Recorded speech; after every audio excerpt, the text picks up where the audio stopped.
How to switch between TikTok accounts fast and easy. Hello everyone, welcome to this channel. I'm here to help you out today, so without any delay, let's get started. So first of all, what you need to do is launch the TikTok application on your device and make sure that you're logged into your account.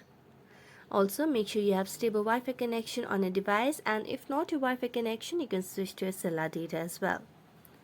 Now, simply tap on your profile at the bottom right corner of the screen.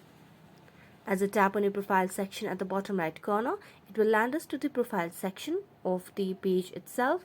And what you simply need to do is you can simply tap on the hamburger icon at the top right corner of the screen, and this will give us the option of settings and privacy. So tap on settings and privacy, and as we tap on settings and privacy, it will lead us to a new page where you can simply scroll down and tap on the option of switch account. So tap on switch account and you can simply switch to any other account over here. And that's how easily you can switch between TikTok accounts. So that's it. Thank you so much for watching this video. See you next time.